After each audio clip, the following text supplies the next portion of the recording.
Hello everyone, welcome to online engineering. इस particular session में हम लोग बात करने वाले हैं about previous year SSC JE questions from the topic of moment of inertia. देखते हैं इस पर्टिकुलर टॉपिक पे कैसे क्वेश्चंस हमें अभी तक पूछे गए हैं। सबसे पहला क्वेश्चन जो मैंने इस पर्टिकुलर सेशन में लिया है पूछता है 2007 का, that the moment of inertia of a rectangle of width B and depth D about its horizontal axis at mid depth is।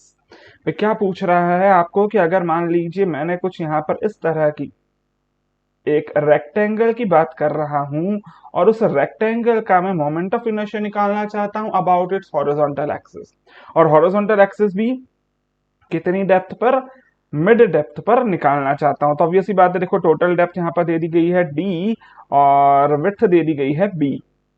क्या करेंगे? तो देखो मोमेंट ऑफ इनर्शिया का फॉर्मूला आप जानते हो, that is nothing but that is the second moment of area.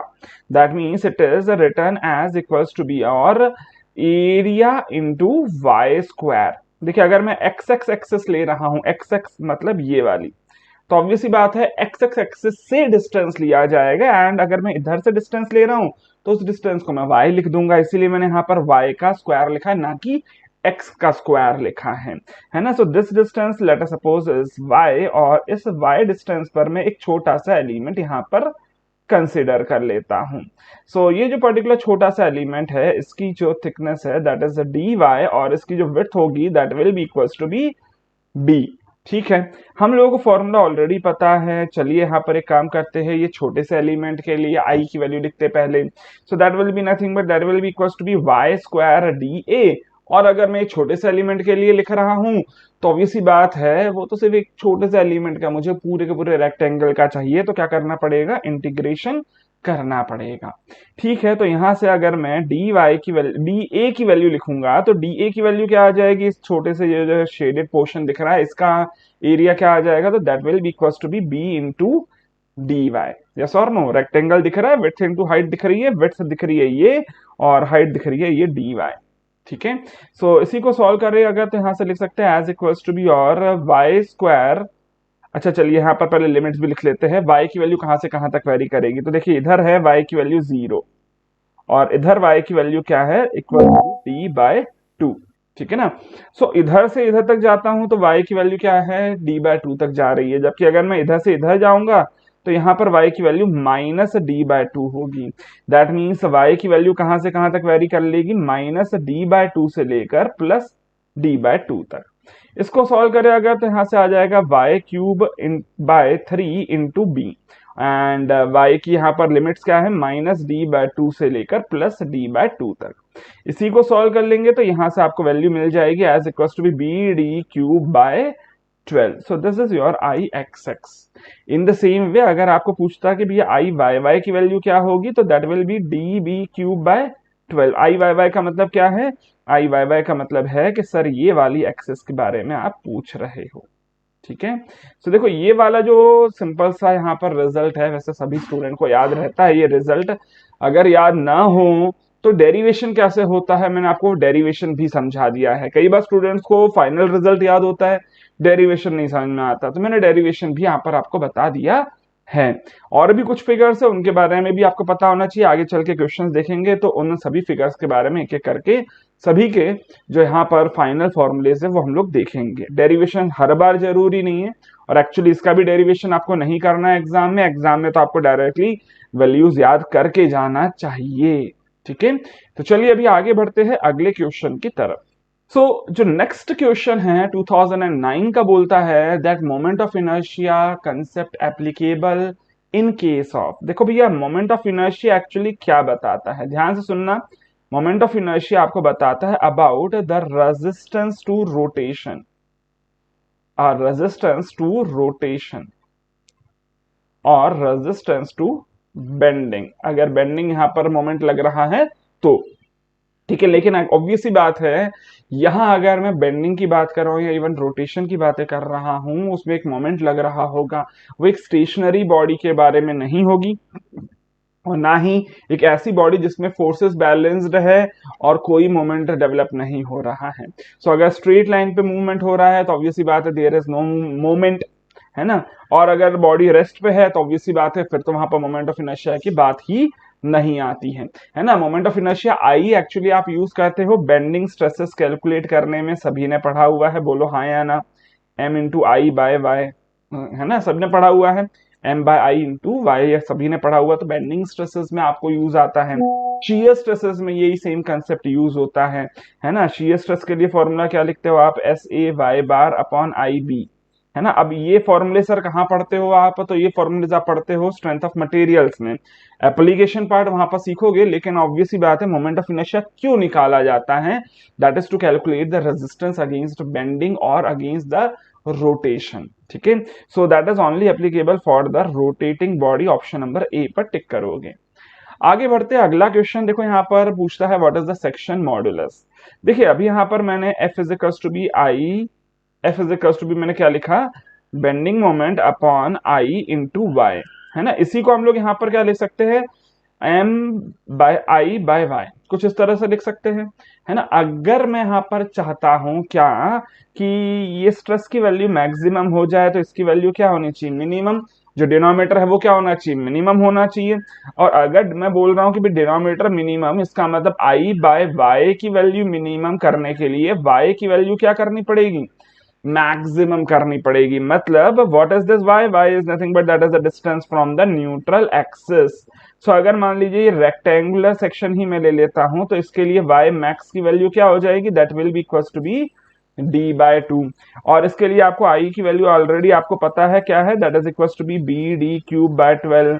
सो अगर मैं z की वैल्यू लिखूं, z is nothing but that is the ratio of this particular I and y max. कोई भी पर्टिकुलर सेक्शन के लिए अगर z डिफाइन किया जा रहा है, दैट इज सेक्शन मॉडुलस, वो क्या होता है, moment of inertia upon maximum distance from the neutral axis, ठीक है। ये भी आप लोग कहां पढ़ते हो, बेंडिंग स्ट्रेस वाले चैप्टर में पढ़ते हो, that this is your section modulus, और उसका एप्लीकेशन वहां पर देखते हो।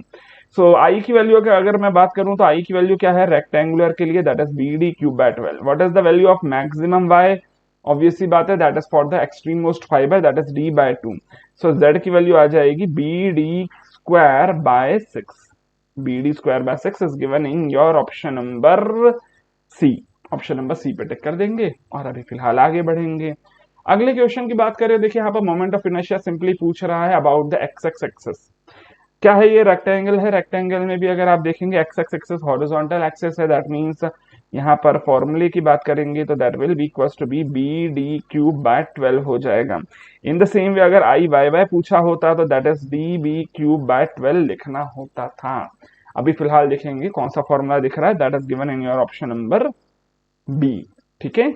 इन द सेम वे चलिए अगला क्वेश्चन देखते हैं, यहाँ पर क्या बोलता है, एसएससी जेईई 2012 का क्वेश्चन है।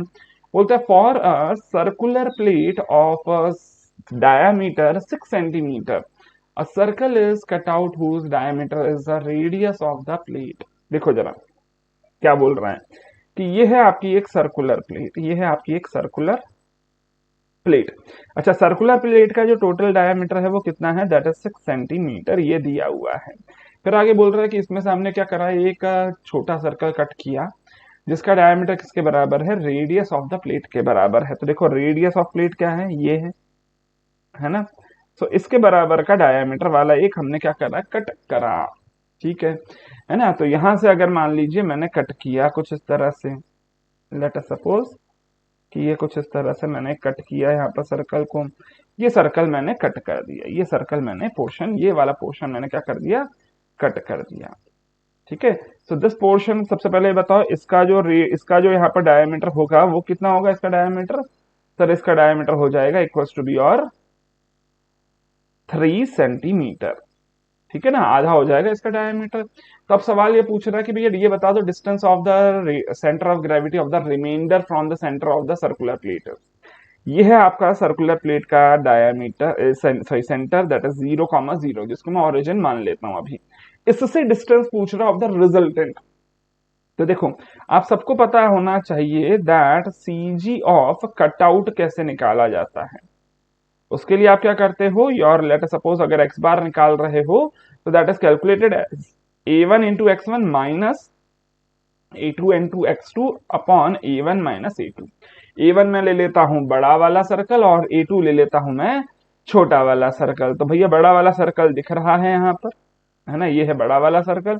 तो बड़े सर्कल का अगर मैं एरिया लिखूंगा तो that is nothing but that is pi D square by 4, है ना, pi D square by 4। In the same way अगर मैं यहाँ पर A2 मतलब छोटे सर्कल का अगर एरिया लिखूंगा तो that will be equal to be pi into 3 square by 4। And अगर मैं x1 की वैल्यू बात करूं मतलब CG of the first figure कौन सा है, ग्रीन वाला बड़ा circle. So that is nothing but that is at the its centre, that is 0, है ना। इन द सेम वे x2 की बात करूंगा तो इसका जो CG होगा यहाँ होगा, कितने डिस्टेंस पर होगा, 3/2 डिस्टेंस पर होगा, है ना। तो यहाँ पर 3/2 लिख देता हूँ। x बार की वैल्यू चलिए अब ये वाले फॉर्मूले से अप्लाई करके कैलकुलेट कर लेते हैं। A1 की वैल्यू पता है pi into 6 square by 4 minus pi into x1 भी करना था।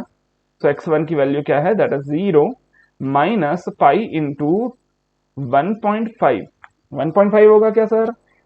सर यहाँ पर आप कर रहे हो एरिया निकालने का काम, तो पाई डी स्क्वायर बाय 4 होना चाहिए था, है ना। तो ये पाई इंटू 3 स्क्वायर होगा by 4 into what is the distance of x2? x2 is nothing but that is equals to be 3/2 divided by your pi into 6 square by 4 minus pi by 4 into 3 square। Calculate कर लिया जाए इसको तो देखो यहाँ से क्या दिख रहा है, पाई बाय 4 कैंसल आउट हो जाएगा।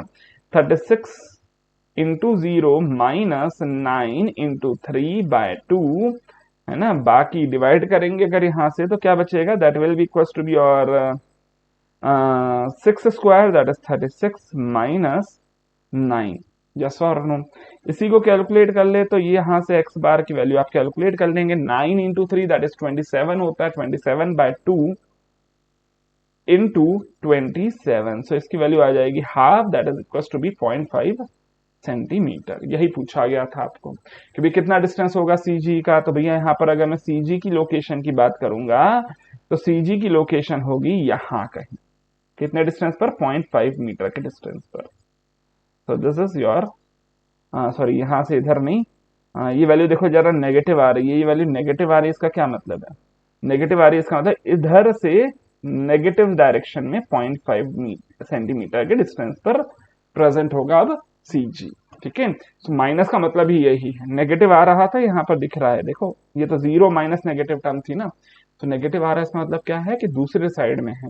आंसर कहाँ दिख रहा है, कौन से ऑप्शन में, that is given in your option number D. फिलहाल आगे बढ़ते हैं अगले क्वेश्चन की तरफ। तो जो अगला क्वेश्चन है पूछता है that the unit of second moment of area.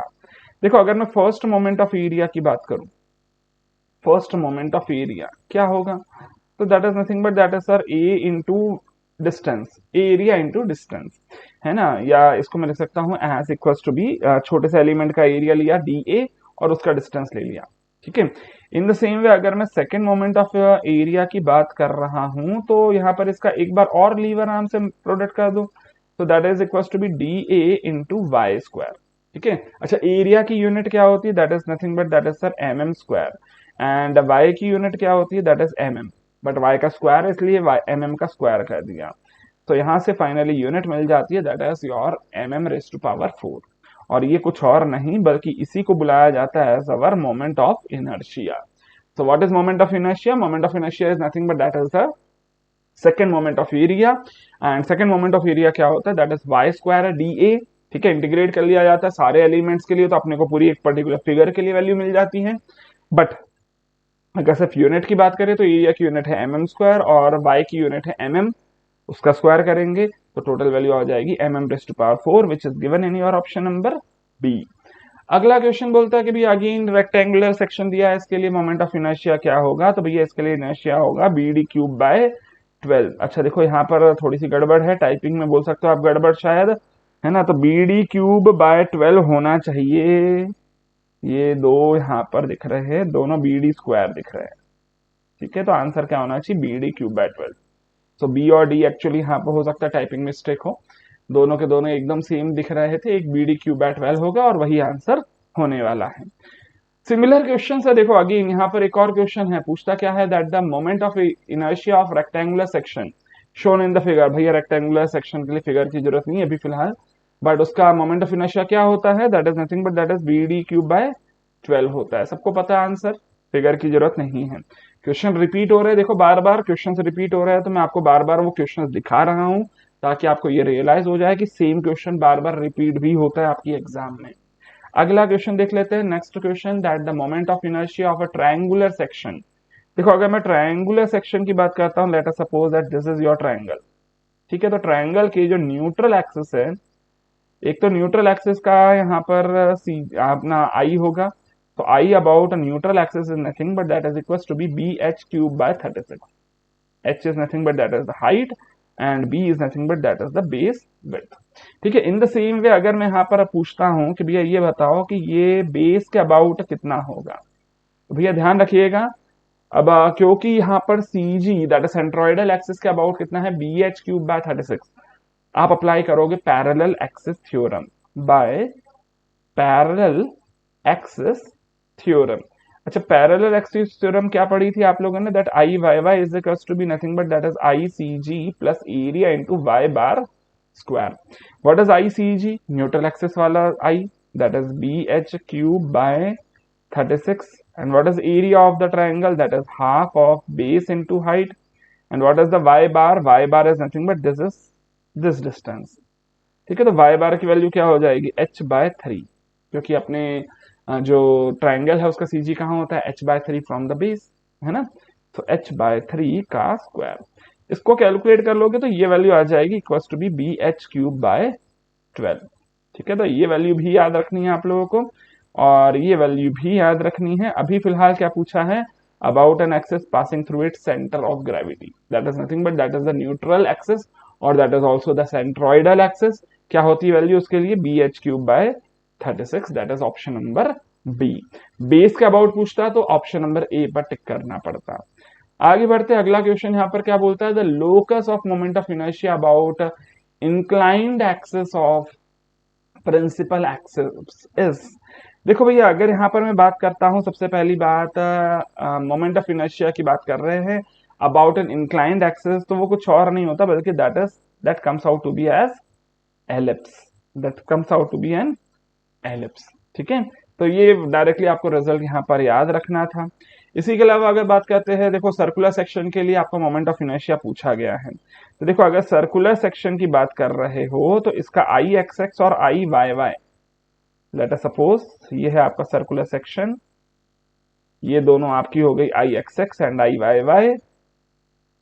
ठीक है ना, सो ये दोनों बराबर बराबर होती है और इनकी वैल्यू क्या होती है, pi D raise to power 64।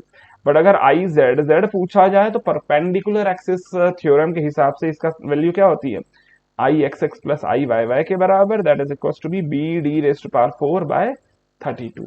अभी फिलहाल जेड जेड नहीं पूछा है, अबाउट एनी डायमीटर पूछा है, तो डायमीटर ऑब्वियसली बात है एक्स एक्स या वाई वाई प्लेन में होगा, that is nothing but that is answer option number D, है ना। अगर डायामीटर के अलावा यहाँ पर अगर एक्सिस पूछी होती तो एक्सिस के लिए आंसर क्या होता, b d raise to power 4 divided by 32, उसके लिए b d raise to power 4 by 32 answer होगा। लेकिन अभी फिलहाल क्वेश्चन के लिए आंसर क्या होगा, that is option number D. In the same वे अगला देखते हैं, नेक्स्ट क्वेश्चन क्या बोलता है, that the ratio of moment of inertia of a triangular section about its base and about a centroidal axis. तो देखो अगर मैं बेस की बात करता हूं ट्रायंगल में, अभी अभी हमने पढ़ा बी एच क्यूब बाय 12 आया था ट्रायंगल में। ठीक है, ये वाला ट्रायंगल का अभी हमने डेरिवेशन करा था, है ना। क्या देखा था, न्यूट्रल एक्सिस के अबाउट वैल्यू क्या थी, बी एच क्यूब बाय 36, और इस बेस के अबाउट वैल्यू क्या थी, that was b H cube by 12, है ना। What is I CG, I CG is B H cube by 36। ठीक है, अब आप लोगों ने अगर इस पर्टिकुलर टॉपिक को बहुत अच्छे से पढ़ा है तो इनका डेरिवेशन भी किया होगा, even be H cube by 36 का भी डेरिवेशन आप लोग करते हो। सो अगर मैं यहाँ पर बात कर लेता हूँ रेशियो की, तो रेशियो किसके लिए पूछ रहा है, ratio about its base to the about its CG, so that is bh cube by 12 divided by bh cube by 36। so इसका रेशियो क्या आ जाएगा, 36 by 12 that is equals to be 3, which is your option number D। ठीक है, अगला question देखते हैं, next question क्या बोलता है, that at any point of a beam section modulus can be obtained by. देखो भैया सेक्शन मॉडुलस अभी अभी मैंने आपको बताया, that is nothing but that is I by y max होता है। है ना। And what is y max, that is the maximum distance from neutral axis, that is the maximum distance from neutral axis, ठीक है ना। And what is I, I is nothing but that is the moment of inertia about C G, ठीक है। तो अभी फिलहाल देखो जरा क्वेश्चन में क्या बोल रहा है, that section modulus may be obtain by dividing the moment of inertia by, किससे डिवाइड करना पड़ता है, डेप्थ ऑफ न्यूट्रल एक्सिस से। क्योंकि अगर मान लीजिए ये है आपका रेक्टेंगुलर सेक्शन, तो ये अगर आपकी न्यूट्रल एक्सिस है तो इसकी डेप्थ क्या हो जाएगी, ये हो जाएगी, है ना। So this is nothing but this is the depth of neutral axis and this is nothing but this is also equal to be y max, है ना। सो आंसर मिल गया अपने को, that is your option number B. Depth of section बोला होता है, जैसे ए ऑप्शन की बात करूं तो ए ऑप्शन मतलब डेप्थ ऑफ सेक्शन का मतलब तो ये पूरा डिस्टेंस हो गया ना, डी से डिवाइड नहीं करोगे, डी बाय टू से डिवाइड करोगे, ठीक है ना। So is equal to be d by two for rectangular section, for rectangular section, ठीक है। चलिए अभी आगे बढ़ते हैं, नेक्स्ट क्वेश्चन क्या बोलता है, that in case of principal axes of a section, principal axes of section क्या होता है, देखो जरा बात को समझना है यहाँ पर। Principal axes about a particular section जो हमारा सिमेट्रिकल है ना, तो अगर प्रोडक्ट मोमेंट ऑफ इनर्शिया की बात कर रहे हो और अगर हम लोग सिमेट्रिकल एक्सिस की बात कर रहे हैं तो उसकी वैल्यू क्या होगी, बात को पहले समझिएगा। प्रोडक्ट मोमेंट ऑफ इनर्शिया क्या होता है, आई एक्स वाई क्या होता है, पहले ये समझिए। एक्स वाई होता है अपना कोई भी एक छोटा सा एलिमेंटल एरिया, उसका distance from both the sides, from both the axes x and y. देखो आपने इसके पहले पढ़ा है I x x, I x x क्या होता है, d A into y square. I Y y क्या होता है, d A into x square. तो आई एक्स वाई क्या होता है, एक बार डिस्टेंस आप लोगे एक्स एक्सेस से, दूसरी बार डिस्टेंस लोगे फ्रॉम द वाई एक्सेस, ठीक है। लेकिन अगर मान लीजिए यहां आप बात कर रहे हो एक ऐसे सेक्शन की जो कि सिमेट्रिकल है, जो कि कैसा है, सिमेट्रिकल है, तो ये जो पर्टिकुलर सिमेट्रिकल एक्सेसेस है यही हो जाती हमारी क्या, principal axes of the section. And अगर आप इन पर्टिकुलर सिमेट्रिकल वाली एक्सेस के अबाउट अगर आप moment product of moment of inertia calculate करोगे तो इनके अबाउट आई एक्स वाई की वैल्यू हमेशा ही जीरो आती है। क्यों जीरो आती है, क्योंकि सर देखिएंगे यहाँ पर इस पोर्शन के लिए क्या देखने को मिलेगा कि हमारे x की वैल्यू पॉजिटिव है और y की वैल्यू पॉजिटिव है, लेकिन एग्जैक्टली सेम वैल्यू होगी नेगेटिव में, किसके लिए, इस वाले पोर्शन के लिए। मतलब जो आई एक्स वाई की बात कर रहे हैं हम लोग, तो वो तो बैलेंस हो गया ब्लू और रेड वाले का। इन द सेम वे ये जो ग्रीन वाले के लिए दिख रहा है वो एग्जैक्टली बैलेंस हो जाएगा इस येलो वाले एरिया पोर्शन से, है ना। ये दोनों अगर एक दूसरे के साथ बैलेंस हो गए that means I x y की वैल्यू जीरो आ जाएगी, क्योंकि कुछ पोर्शन के लिए x की वैल्यू पॉजिटिव है तो सेम एग्जैक्ट मैग्नीट्यूड की नेगेटिव वैल्यू भी प्रेजेंट है आपके पास अगर आप उसी सेम एक्सेस के अबाउट लेते हो तो। कौन सी एक्सेस, एक्सेस ऑफ सिमेट्री के अबाउट, ठीक है। सो ध्यान रखिएगा I x Y is zero about the axis of symmetry, ठीक है। और जो एक्सेस ऑफ सिमेट्री है उन्हीं को क्या बुलाया जाता है, एज द प्रिंसिपल एक्सेस, ठीक है। So is zero zero zero कहां दिख रहा है, that is your option number C, ठीक है। आई एक्स वाई को क्या बोलते हैं, that is product moment of inertia. अगला क्वेश्चन देखते हैं next, that moment of inertia of the circular section क्या होता है। तो भैया ये मैं आपको ऑलरेडी बता चुका हूं, that is pi D raise to power 4 by 64 होता है for x x as well as for the y y. And x x और वाई वाई की बात करेंगे तो ये कुछ और नहीं होता बल्कि this is nothing but this is about it's diameter कहलाया जाता है। लेकिन अगर मान लीजिए यही सेम सर्कुलर सेक्शन के आप एक्सेस के अबाउट ले रहे हो, इसका एक्सेस क्या होगा, वो ये होगा, यहां से पास करने वाला, ठीक है ना। तो ये अगर आप यहां पर बात कर रहे हो, इसको थोड़ा सा डॉटेड बना देते हैं, ठीक है ना। तो अब यहां से चीजें आई होप शायद समझ में आ रही होगी कि आई जेड जेड जो है परपेंडिकुलर वाली एक्सेस के लिए वो वैल्यू होती pi D raise to power 4 by 32। इसी को कई बार पोलर मोमेंट ऑफ इनर्शिया भी बुलाया जाता है, बट फिलहाल अभी इस क्वेश्चन का आंसर क्या आएगा, that is your option number D आ जाएगा। अगला क्वेश्चन देखते हैं। नेक्स्ट क्वेश्चन क्या बोलता है, that the centre of gravity of an equilateral triangle. देखो सीजी की बात कर रहा है, सीजी ऑफ अ ट्रायंगल कहां होता है, that is H at the distance of h/3 from base, है ना, फ्रॉम बेस h/3 डिस्टेंस पर होता है। तो अगर मान लीजिए ये इक्विलैटरल ट्रायंगल है ना, late us suppose this distance is A and this distance is also a, तो ये डिस्टेंस क्या हो जाएगा, a/2 हो जाएगा। तो अगर मैं आपको अब यहाँ पर पूछता हूँ that what will be the height, तो देखो हाइट हो गई, यहाँ से क्या हो जाएगा, ये पर्टिकुलर ट्रायंगल को अगर आप चेक करो, कौन से ट्रायंगल को, मैं एक बार इसको डबल क्रॉस कर रहा हूँ, ठीक है, इस ट्रायंगल को चेक करो, राइट एंगल ट्रायंगल है, तो यहां से आप क्या बोल सकते हो, that h square plus a square is equals to be h square plus, sorry, plus a/2 का square is equals to be क्या आ जाएगा, हाइपोटेन्यूस स्क्वायर, है ना। सो एच स्क्वायर क्या आ जाएगा, that is equals to be a square minus a square by 4, so that is equals to be 3a² by 4, है ना। सो हाइट की वैल्यू क्या आ जाती है, that is equals to be और √3/2 into A.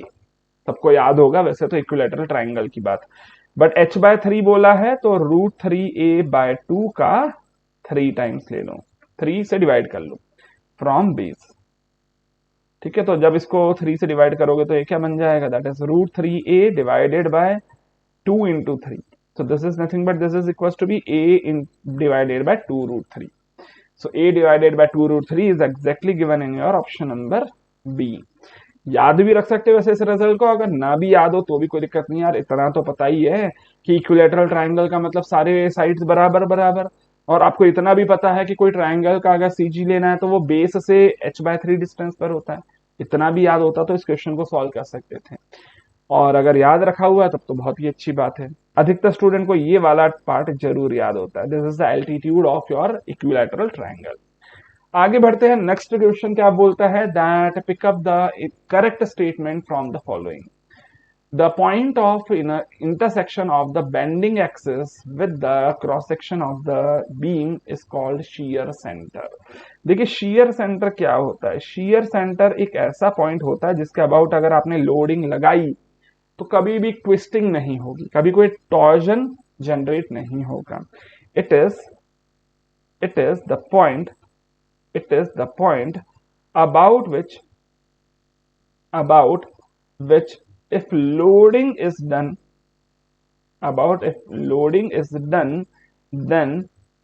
then torque or torsion generated will be equals to be 0। हमेशा ही वहां पर टॉर्क नहीं आएगा अगर आपने उस पर्टिकुलर पॉइंट के अबाउट लोडिंग की है तो अगर आप लोग यहाँ पर चाहते हो कि भैया कोई ऐसा शेयर स्ट्रेस ना आए बिकॉज ऑफ द ट्विस्टिंग, तो वहां पर आप शेयर सेंटर से लोड अप्लाई करते हो। वैसे ये शेयर सेंटर का कंसेप्ट आप लोग पढ़ते हो स्ट्रेंथ ऑफ मटेरियल में, है ना, स्ट्रेंथ ऑफ मटेरियल में भी जो आपका शेयर स्ट्रेस वाला चैप्टर है उसके एंडिंग में ये वाला कंसेप्ट पढ़ा जाता है। एंड अगर मैं शेयर सेंटर की बात करूं तो ये कहां आता है, this is at the intersection of bending axis and your axis of beam. जैसे कि अगर मान लीजिए ये है आपकी बीम रेक्टेंगुलर सेक्शन की, तो रेक्टेंगुलर सेक्शन के लिए कहां आएगा, ये हो गया एक्सिस ऑफ बीम, है ना, और बेंडिंग एक्सिस हो गई ये, this is your bending axis and this is the axis of beam. तो इसके इंटरसेक्शन मतलब यहां आ जाता है आपका क्या, that is your share centre. अच्छा इसी के अलावा अगर मैं और बात करूं तो देखिए यहाँ पर एल सेक्शन के लिए कहां आता है शेयर सेंटर, एल सेक्शन के लिए शेयर सेंटर कहां आता है, ये जो दो रेक्टेंगल दिख रहे हैं ना, इन दोनों रेक्टेंगल्स का इंटरसेक्शन ये वाला पोर्शन है, इस पर प्रेजेंट होता है आपका शेयर सेंटर, ठीक है। इन द सेम वे अगर टी की बात कर ले तो टी पे कहां होगा, देखो टी पर कहां होगा, T T T T beam, इस पे शेयर सेंटर यहां होगा, ठीक है। इन द सेम वे अगर मैं यहाँ पर पूछता हूं कि सर ये जो चैनल सेक्शन है इसके लिए शेयर सेंटर कहां होता है, जनरल लोकेशन आपको पता होनी चाहिए, ठीक है ना, this is the location of the share centre, ठीक है। आई होप शायद बातें क्लियरली समझ में आ रही है। और अगर आई सेक्शन की बात कर ले तो आई सेक्शन का कहां होगा, ये आई सेक्शन मान लेते हैं, तो आई सेक्शन के लिए यहां आएगा कहीं, this is your shear centre. ठीक है, तो अगर किसी भी पर्टिकुलर फिगर के दो एक्सिस ऑफ सिमेट्री है तो उनके इंटरसेक्शन भी प्रेजेंट होता है शीयर सेंटर। अगर दो रेक्टेंगल्स प्रेजेंट है किसी फिगर में तो उन दोनों रेक्टेंगल्स के इंटरसेक्शन पे प्रेजेंट होता है आपका शीयर सेंटर। ये कुछ बातें हैं इंपॉर्टेंट जो आपको नोट करके याद रखनी है। अभी फिलहाल फर्स्ट ऑप्शन तो सही था, सेकंड ऑप्शन की बात करते हैं। For I section shear centre coincides with the centroid, बिल्कुल सही बात है, ये दोनों कोइंसाइड कर देते हैं फॉर द आई सेक्शन। ठीक है, इसी के अलावा अगर मैं चैनल्स की बात करूं तो चैनल्स में शीयर सेंटर कहां होता है, बाहर की तरफ इधर, this is your shear centre. जबकि सीजी कहां आता है, सीजी यहां आता है, कोइंसाइड नहीं करते ये दोनों। ठीक है, तो इसका मतलब सभी के सभी सही, that is option number D पर टिक कर दोगे। अगला क्वेश्चन देखते हैं। Shear centre of a half circular section, देखिए अब ये आपको याद रखना पड़ेगा क्योंकि डेरिवेशन जो है ना वो ऑब्वियस सी बात है आप लोग एग्जाम टाइम पर तो नहीं कर पाओगे इसका डेरिवेशन, तो रिजल्ट आप लोग याद रख लो। ठीक है, इसके लिए यहाँ पर शीयर सेंटर जो होता है वो सेंटर से कितना डिस्टेंस पर होता है, 4r/π डिस्टेंस पर होता है। ठीक है, तो वो याद रख लीजिएगा, रिजल्ट याद रखना पड़ेगा क्योंकि देखिए यार हर बार डेरिवेशन आप एग्जाम टाइम पर नहीं कर सकते और कुछ ऐसे क्वेश्चंस होते हैं जिसमें आपको फंसाने की कोशिश की जाती है। एक्चुअली ये क्वेश्चन आपको फंसाने के लिए है क्योंकि अगर आप इधर कैलकुलेट करने बैठ गए शीयर सेंटर तो पक्की बात है गलत कर दोगे, या फिर अगर गलत नहीं भी किया तो पक्की बात है यार आप इस क्वेश्चन को छोड़ देंगे। तो छोड़ देना ही बेहतर है अगर आपको रिजल्ट याद नहीं है तो। ठीक है, आगे बढ़ते हैं यहाँ पर नेक्स्ट क्वेश्चन की। तो अगला पूछता है radius of gyration form a centroidal axis parallel to its width is. Radius of gyration पूछ रहा है फॉर द रेक्टेंगुलर सेक्शन। ठीक है, parallel to its width, so this is the width, है ना। तो इसके लिए रेडियस ऑफ गायरेशन पूछ रहा है तो आपको याद होना चाहिए भाई, radius of gyration is given for a particular section as I equals to be a into k square, where k is nothing but this is the radius of gyration। ठीक है, अच्छा अगर मैं यहाँ पर पूछूं I की वैल्यू है क्या, तो that is nothing but that is bd cube by 12। what is the value of area, that is b into d, so into k square की वैल्यू निकालोगे तो क्या आ जाएगा, that is d square by 12, है ना। k की value निकालोगे तो क्या आ जाएगा, d by 2√3, है ना। यही पूछा गया था, तो दिख भी गया ऑप्शन कौन सा है, that is option number C. अच्छा, रेडियस ऑफ गायरेशन क्या बताता है, it indicates about resistance to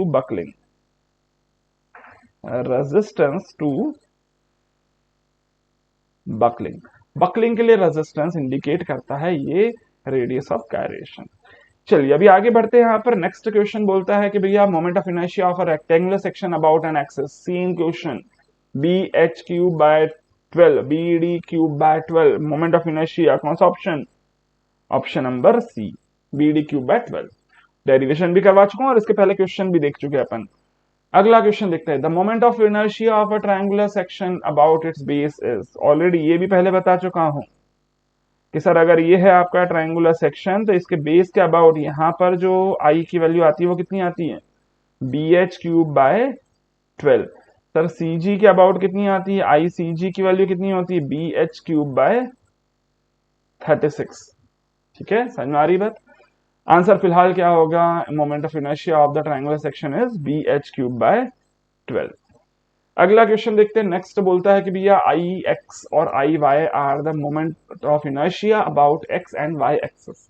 तो पोलर मोमेंट ऑफ इनर्शिया क्या होता है, तो भैया यहाँ पर सिंपली आपको क्या याद रखना है, perpendicular axis theorem. Perpendicular axis theorem क्या बोलती है कि अबाउट अ पर्टिकुलर पॉइंट अगर आप परपेंडिकुलर एक्सिस के लिए आई की वैल्यू निकालना चाहते हो तो सेम पॉइंट से पास करने वाले वाई और एक्स एक्सिस वाली जो मोमेंट ऑफ इनर्शिया है उनका समेशन आप कर दीजिए।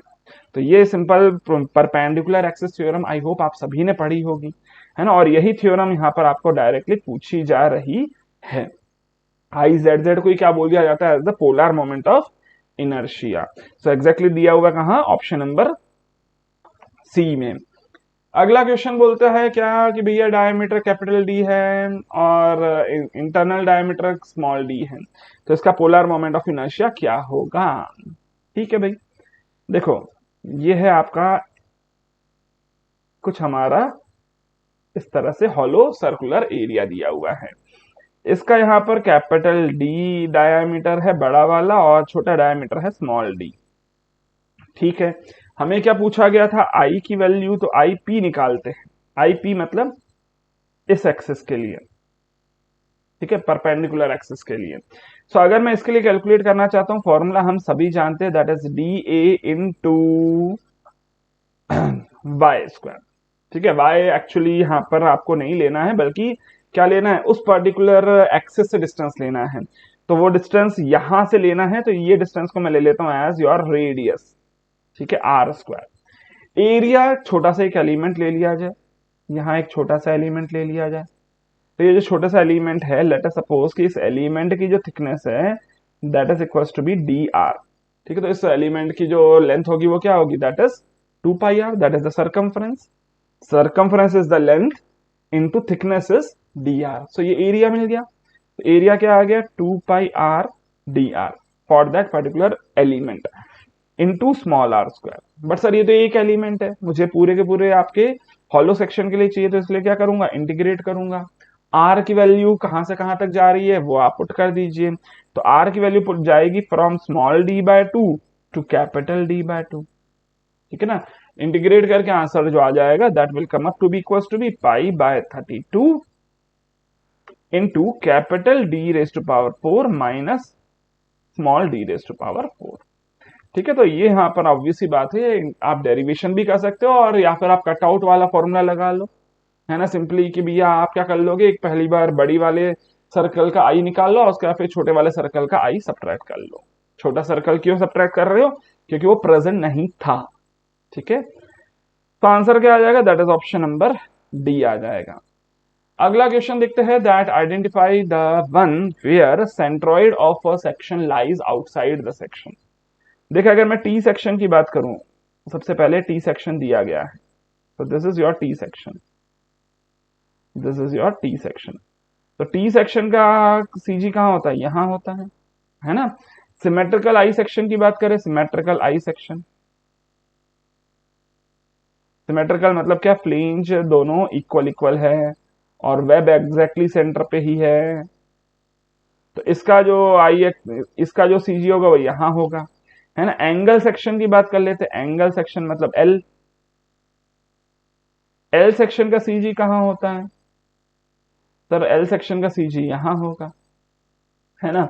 अनसिमेट्रिकल अगर आई होता तो अनसिमेट्रिकल आई मतलब एक फ्लेंज थोड़ा सा बड़ा है और एक फ्लेंज थोड़ा सा छोटा है, अगर ऐसा होता तो, है ना। तो उस केस में ये सीजी यहां कहीं होता, इसमें भी फिर भी अभी इंटीरियर पे ही था, है ना। लेकिन यहां पर अगर पूछा जा रहा है कि आउटसाइड में किसमें है, तो आउटसाइड में सिर्फ और सिर्फ इसमें है। इसके अलावा और आउटसाइड वाला कौन हो सकता है सर, इसके अलावा और आउटसाइड वाला एग्जांपल दे देता हूं, चलो लगे हाथ। ये दिख रहा है आउटसाइड वाला, है ना, यहां होगा। कौन सा, हॉलो सर्कुलर सेक्शन। इसके अलावा सर और एग्जांपल बता दो सर, और एग्जांपल लो, चैनल सेक्शन कहां होगा सीजी, सर सीजी यहां होगा। समझ में आ रही है, आउटसाइड वाले और भी एग्जांपल मैंने आपको दे दिए। फिलहाल इस क्वेश्चन का आंसर क्या आ गया, that is nothing but that is angle section, which is your option number C. एक और लास्ट क्वेश्चन है इस पर्टिकुलर सेशन में, क्या पूछता है, that moment of inertia of a circular area about its diameter is I x x. देखो आई x x यहाँ पर डायमीटर के अबाउट है, ठीक। फिर आगे क्या बोल रहा है कि आई जेड जेड जो है वो एक्सिस के अबाउट है, लिखा है ना, about an axis perpendicular to the plane is I z z. तो पूछता है इन दोनों में से ज्यादा कौन होगा। भैया देखो हमेशा आई जेड जेड क्या होगा, आई x x plus I Y Y. पक्की बात है, अगर आई एक्स एक्स में कुछ ऐड करके जेड जेड मिल रहा है तो आई जेड जेड ज्यादा ही होगा ना हमेशा, आई जेड जेड हमेशा ही ज्यादा होगा as compare to I x x x. Yes और नो, क्योंकि अगर आई एक्स एक्स में कुछ ऐड करके मिलता है जेड जेड तो हमेशा ही जेड जेड की वैल्यू ज्यादा रहेगी। ठीक है, आई होप शायद बात क्लियरली समझ में आ रही है। और यही रिलेशन पूछा गया था इस क्वेश्चन में, कि आई जेड जेड ज्यादा होता है कि आई एक्स एक्स ज्यादा होता है, हमेशा आई जेड जेड ज्यादा होगा। ठीक है, कौन सा ऑप्शन दिख रहा है, that is option number B दिख रहा है। ठीक है, तो बड़ा इजी सा क्वेश्चन था। आई होप शायद आप सबको यहाँ पर समझ में आया होगा what is the concept that is related to all these questions. Questions का लेवल मेरे हिसाब से काफी कम था, आपके हिसाब से कितना ज्यादा या कम था ये इस पर डिपेंड करेगा कि आपने कंसेप्ट पहले से कितने अच्छे से पढ़े हुए हैं, प्रैक्टिस कितनी की हुई है ना। तो फुल कोर्स वाले स्टूडेंट्स को तो ऑब्वियस ही बात है इन पर्टिकुलर क्वेश्चन में बिल्कुल प्रॉब्लम नहीं आने वाली।